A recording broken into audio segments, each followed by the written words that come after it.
Okay, we're back. Ramblr Project podcast, joined by Matt and Ravida.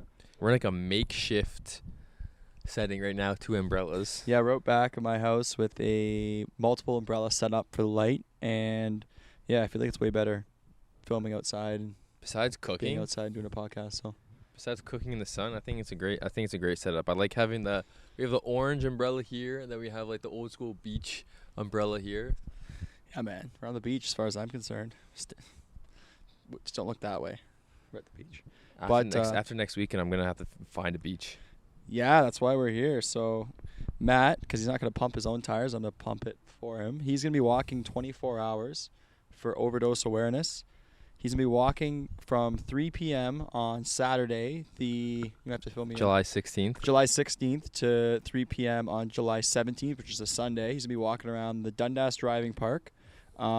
Everybody is welcome to join him at any point in time. So there's going to be a sign up on his Instagram. And obviously, we're going to talk further about that with more details. But yeah, the meat and potatoes of it is you're going to be walking for 24 hours straight. But obviously, like, this has been a long time coming. And the reason behind it's like really, really deep. It's not just, hey, I'm going to help out a cause and this is it. Yep. Like, obviously, you're personally attached to this cause. So yeah, just kind of, first of all, you nervous? You excited? Like, 24 hours walking. And people know Dundas Driving Park. They know, like, it's not the easiest if you just keep walking that over and over and over. Yeah, again. I know, and that's what it was too. Like, talk about the location. Like, I went to like 10 different locations along the Hamilton area trying to find like a place to walk, different parks that kind of like had loop throughs. And like I was talking to like Sarah, my fiance, and we were thinking that going in a loop at like the high schools and things like that, where it's like a shorter loop, it's like 800 meters. Track. Yeah, like I might just get dizzy after a while. And there'd be like a mental component to that too. I feel like you would just be like, because there's nothing you'd lose really, track of time. Like, and there's nothing going on. Whereas like at the Dundas Driving Park, for those who have been or context, What's it like? there's parks. What was it, a kilometer?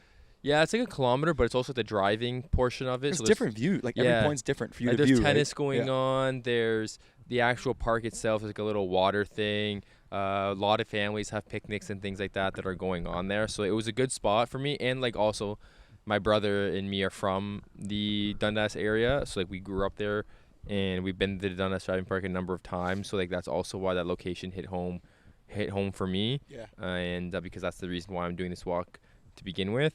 But to what your earlier point of like, I'm feeling like excited. I'm feeling nervous. I just don't think I've made Instagram posts about this and like stories. Like, I don't think I've ever tested my body to this magnitude mentally and physically. So as weird as it may sound, like I think it will be one of my greatest accomplishments. Like, just to will myself through this and to get through it and to walk for hopefully 24 straight hours unless my body just breaks down. But let's not think like that. I don't think I've been able to ever push through something like this before, right? Yeah. Now, obviously, it's been a long time coming, like you wanting to get back or you want to do something. But like the first step was you actually opening up and sharing, your brother's story. And, even though it's been years since his passing, it took you all that time to finally come out and be like, like, I want to kind of speak about this and do something about this. Like, obviously, that wasn't very easy for you. Like, did you want to do something like this years ago, or was it just like a perfect timing thing, or did it just end up unfolding for this year, or was it something you wanted to do previous years? Yeah, so coming up in August in 2022 will be 14 years since Anth passed away. For the first 11 years, we were told that it was like a brain aneurysm, and his friends and some people around that didn't really think that was the case, and that was more or less my family not wanting to, as morbid as it sounds, like see a coroner's report and go through all that due diligence and due process that some people do from like unexpected deaths from kids or just a tragedy of someone's passing. You see a lot like in athletes who die of like CTE, stuff like that. They don't want to actually see the information of how that person actually passed away. So when I heard all this, I knew that something was wrong about it, and I took it upon myself. And that's when I went and read the report and saw that he died of an overdose, of an accidental overdose. And that's like really what really changed what I wanted to do with my life. For those who've been able to see the video, I kind of talk about that, how I just was starting my relationship with Kids Helpful and doing a lot of interviews where I'm discussing his death. And part of me and my message and who I am is being open. And I felt like I wasn't able to do this. And it wasn't for my own being. It was because my family at the time, for whatever reason, it could be just embarrassment. It could be that they feel that, why do you have to try and turn such a bad and horrific instance into a positive. A lot of people still have that mindset. They kind of just want to not discuss those type of things. And that's just not me. And I'm a 28-year-old man now, and I make my own decisions, and I have my own story that I want to put out there. And I'm also lost someone. Like, if you take away, yes, all these great things that I've been doing, like I lost a brother, so I'm part of that family too that I keep alluding to and saying how some people in my family didn't want to talk about this. I am that family. I'm one of the direct, recipients of the issues or the things that you hear about how he died. Like, I'm hearing these things firsthand, where other people can ignore it. I couldn't, and I had to do something about it. And that's why I wanted to, a long story here, but that's why I wanted to share that story, because I've known for a few years, didn't really have support in some of it. And I feel that's what, like, as I said, I'm getting older and I want to take control of this and change the narrative behind overdoses, and that we have like this very taboo conversations when it comes to overdose. We really think that's like someone is on like Skid Road and they're junkies and things like that. Not that I'm painting that picture for people and not judging those themselves, but that's how we automatically think, and that's just not what my brother was. And it's trying and switch that narrative and not have this negative connotation towards him.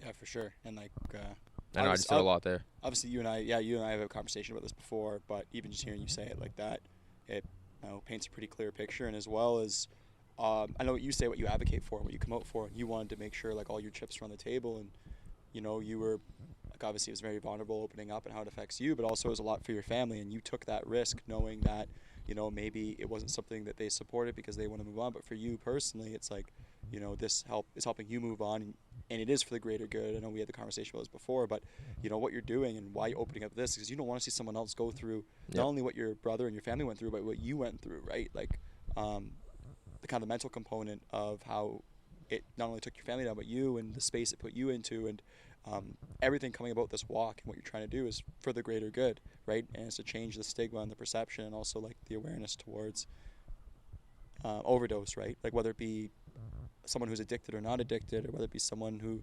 is like a user or not a user or something. I think you're right, because it's all classified under one umbrella, or it gets really bad perception. But like obviously it's intertwined within mental health too, so I feel like it's very important. It's very important you shared it. It's very important we talk about it, I feel like, also in a conversation like this. Yeah, and I think too, like, it always affects like your significant others. Like when you're talking about family, it made me think of my brother's girlfriend at the time, who's now living in New York City.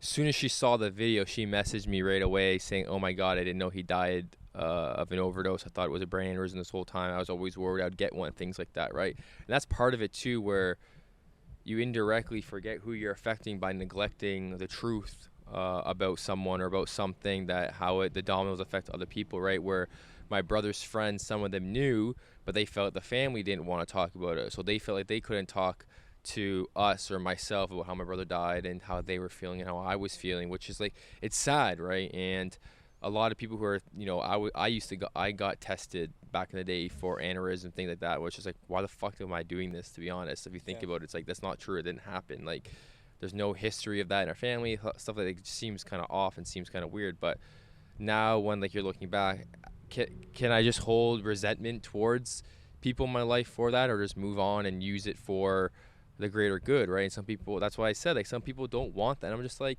but that's you. Like looking back now, and because this all happened when you were such a young age, and you said like you were kind of like shielded from the truth, or like it didn't come out to a bit later, are you happy it unfolded when it did, when you could kind of take information like that a lot better than at that age? Or do you wish at that age, it's kind of a heavy question, but if you wish at that age that you knew right away? No, that's a great question. It's why I have empathy for the situation. I am an empathetic person. Sometimes it's to my deterrent to how I treat others, and sometimes you get taken advantage of directly or indirectly. But regardless of that, though, I am empathetic because 3 of us who are here right now doing this, none of us have had children. So none of us really know how to protect or what we're trying to protect because we don't have children. We're just thinking as it from a lens that I'm 25 when I find this out. Like, oh, of course, going back on it, I had my battles with mental health when I was in the hospital. Often my brother passed away, but I know when I'm getting older and going through these stages, maybe that conversation should have been had. But again, how can I say that when I've never been in that situation, or I've never had a child? You know, you don't know what they're shielding you from. We know how bullying is. We know how, you know, other kids can be nasty, where if I'm finding these things out and it's out there, how could I have been affected in that in another way, right? That we're not thinking of. I'm not sure if that was the reason why I wasn't told, or we didn't talk about the truth, but I do think about those things, right? And that's why I don't hold any ill will towards anyone in my family, because it's just all part of the process, all part of the journey. And I felt that, like, maybe at that time it was tough because, you know, what I was going through, but being able to see me mature over the years and get older and going through my own thing, creating my own stuff as a man, and doing all these advocacy things and stuff, like starting the projects with you, maybe that should have been like, okay, let's maybe have that conversation. But again, I'm not going to hold any ill will towards that. And it's another chapter in my life. It allows me now to take this in stride when I'm more confident who I am and what I have to offer, and provide space for others, right? And it's kind of why I want to do that not for profit, and why I'm doing this walk to begin with. Yeah, like I think everything unfolds for a reason. Now, you know, you're in a position where you can instill change, right? Like you can, you know, take that narrative and take the information that you've been told and do something about it, like with this walk and with like the not-for-profit you seek to fund and all this stuff moving forward. So did you know right away, as soon as you found out like a couple of years ago, that you wanted to do something? Or was this something that over time you're like, I'm going to, you know, start making strides to, you know, As soon as I found out, like, stores? For those that know me, and I always keep saying that, I hate saying that, I need to stop saying that, but for you know me well, like probably from the second day running, when I knew, you know, it was hard for me because I had to keep it in. I was crying when my friends found out for the first time. Like, I remember crying in the bathroom hosting one of my Christmas parties. Just there's so much information I was holding inside me that I couldn't talk about. It like destroyed me. And go after that though, you kind of get that emotional side out of you and kind of cry and feel sorry for myself and all those things, like woe is me, why is me, which is part of the grieving process, mind you. And once I got, okay, let's hit the ground running, like what can I do next? Then when I had these ideas, like, I had pushback, and you know, my family wasn't really, you know, not proud of that, but like just didn't want that to be out there yet. And then I just said, as I'm getting older and older and seeing all these things unfold and creating my own relationships with people like yourself, you know, my relationship with Sarah, and just friends in general, and seeing what's important to me, it's like, excuse me, this is something I had to do. Like, I had to do this for myself, and I have this massive, you know, goal I originally had that I wanted to do, but logistically I wasn't able to do that. And then now that I was like, you know what else can I do that's just so crazy and so out there that just grabs people's attention? Yeah. And that's part why people ask, like, why do you do the 24-hour walk? I remember filming the video with Matt and Sarah, and like my, you know, your cliche, you know, interview. So I was like, because people die of overdoses 24/7, which sounds which sounds like, oh yeah, it's true. But the main idea is just like, yes, I want to do a great thing, but I have to differentiate myself so I can grab people's attention to this, right? So what grabs their attention? Like, oh my God, he's walking for 24 hours. Like, that's insane. Like, why is he doing that? And then you read, and then he grabs your attention. Like, oh my God, he's doing it for such a great cause. I want to get behind this. I want to join him in all these things. And then it's just like, that's what hopefully caters people, and it gets them to their emotions, and they're able to kind of come walk with me, and then they can feel my passion, right? Where I was at a Timmy's like literally yesterday, and he saw the shirt that I have, and he's just seeing me talk about this and how passionate I am, and then we get to going, then he ends up donating $5 of his own money to it, right? Oh, that's amazing. And like thinking to it, it's because I have these shirts. Like, if I just didn't, Just for context, Yeah, his shirt says, I am walking 24 hours straight for overdose awareness, then his Instagram handle on the bottom. So it's right to the point. yeah, It's kind of good. I like that. It just kind of catches, like, and it's also out and there. people see like, oh, what is that? Like, it forced them to kind of read your shirt, and then you have that conversation, right? It's like putting it in people's face. Like, how are they going to know that I'm walking or doing this if I'm not, like, in a way marketing it, right? It kind of sounds, and I hate saying it out loud, like, oh, you're marketing something that's supposed to be for good, but that's just how you have to do things nowadays. But it is, because then you're digging into the reason. Then Ray says it for overdose awareness. It's like, yeah, okay. Like, you're not, like, there's nothing bad about it. I know what you're saying, though, but your mind will be like, oh, man, maybe I'm marketing this wrong. But you're not. Like, I can speak on behalf of you, and Matt's here, too, and we can both say, like, no, like, you were doing this for the greater good. Like, Yeah. this isn't, I know what you're saying, but we talked about this earlier, how your mind will create that narrative and, you know, put you into that corner. But no, this is all, like, that's why we're doing this podcast, to share this, because I know sometimes you're a very humble person, and I think this is a good opportunity for us to Yeah. hype up this event and what it's about, and like the story behind it, and yeah, kind of get it out there for Yeah, and that's why it is where your mind just automatically goes, even though deep down you know you're trying to, you know, I want this movement to be bigger than me, right? People, I've reconnected with my brother's friends, which is like beyond what I can even imagine right now. Some of them are going to be able to come out. People who I went to school with who never talked to me, and people who don't even know me or, you know, added me on Facebook and Instagram and messaging me and want to be part of it and want to come out and walk because their siblings passed away, right? Someone sent me a story, and that's kind of what I want to do next with like building up the Instagram page of Tony's Tales, is to kind of provide other stories of people who have passed away, to show other people who have been affected, and hopefully during this walk I can meet more people who want to come out and kind of share their stories. And that's just what like the whole thing is to do, is to create that community. We see it with Ramblr, we see it with all the people that have come on, like we somehow stay in contact with them. Yeah. I know I do personally, like even to that I was telling you guys earlier, how Ashley's allowing me to use her cold tub, and she came on, did a podcast for us, and she allowed us to, and she gave us the, you know, the you know, the watered down Wim Hof method to use. So it's just like being who I am and is in creating these relationships is also helping me bring this message where, you know, Monica, who helped us with the pop-up shop we did recently, she's been amazing in trying to connect it, put in her newsletter and reach out to her people. And then that's what the power of social media is. And seeing this video take off and seeing some of the posters that I put out there, out around the city and on social media, it's allowed me to, you know, organization called So Open.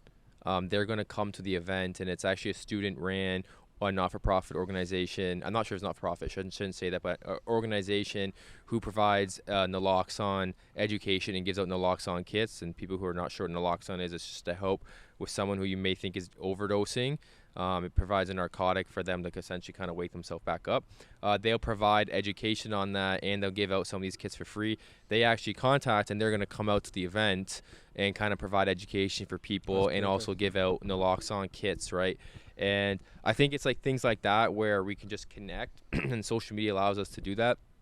Because some people are like, oh, why are you going to, like, so you're promoting addiction, you're promoting drugs because you're having people come bring naloxone. I'm like, no, it's not that I'm promoting that. It's just that if it's to happen in your area, or if it's to happen around you, and you're able to help prevent that or help That's save how a you can life, save someone's life. Oh yeah. then what's sure. wrong with trying to learn? They're given to you for free. You have the ability to say no, that you don't want it, you don't feel comfortable, which is fine. No one's saying you have to take it, but I mean, it just allows you to have that education. I think that's also another great tool that I hope to grow from this event, to have people be educated on that.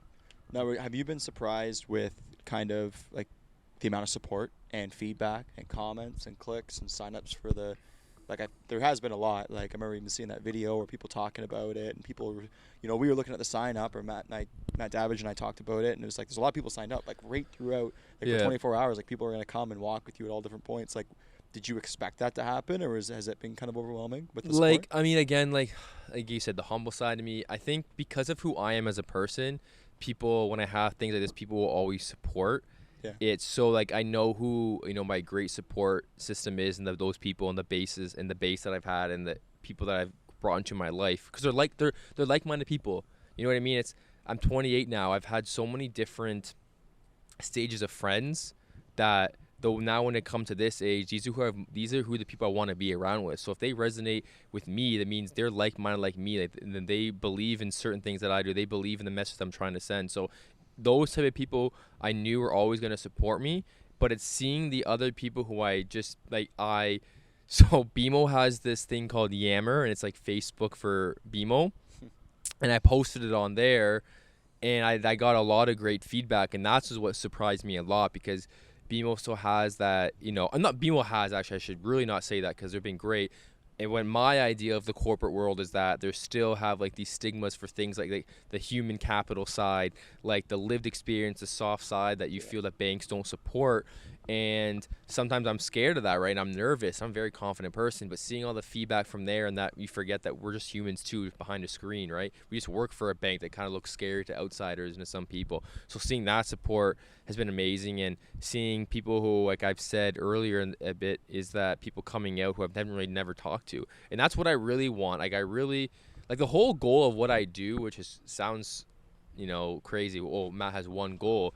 But I want to actually have people feel comfortable. They can just come over to my backyard, go for a walk with me, who I haven't really engaged with in years or never really engaged, because that's what I want. Like, I want to create relationships with people who are like-minded and who think like me, who are similar to me, because that's just how our community grows. That's how we've met so many people on Ramblr. It's why I've still talked to people like Ashley, why we still talk to people like Monica, why even I forget what's his name, who has his own podcast right now. Nick, right? Nick, yeah. Why we still engage with him and things like that is because they're like-minded. We just sometimes we're so naive, we don't think other people that exist, but then when you connect with them, you're like, oh my gosh, I want them around in my life, right? And that's what I'm trying to do. Yeah, no, I think that's amazing, and kind of bring everything full circle. This event's something to do that. That's the whole purpose of the event, is people are going to come literally walk with you for 24 hours. Yep. This isn't going to be just your journey for 24 hours. What you're doing is you're giving everyone else an opportunity to come on this journey with you and experience this and kind of be on that trail of just showing, what raising awareness really looks like from a community standpoint. It's having everybody involved. Yep. And that's what's going on. So, yeah, I'm obviously, really looking forward to that event. I know I'll be there. Matt Dowledge will be there. We'll probably have a camera or a microphone in your face at some point. I'll be there. I'll definitely be there for 24 hours, all hours of the day. Yeah, and this is kind of, we're going to have this out before that happens. So anyone who's listening who doesn't know about his event yet, check it out on his profile at Matthew Ravida. It's been posted on our profile too, I believe, the video. Yep. And you can still sign up in Matt's bio. Maybe I'll throw it to Rambler's bio too. Maybe that sign up. Because I did say if you donate or if you do sign up on the Doodle link and come out to the walk, I will be giving out 6 $50 gift cards to Boston Pizza.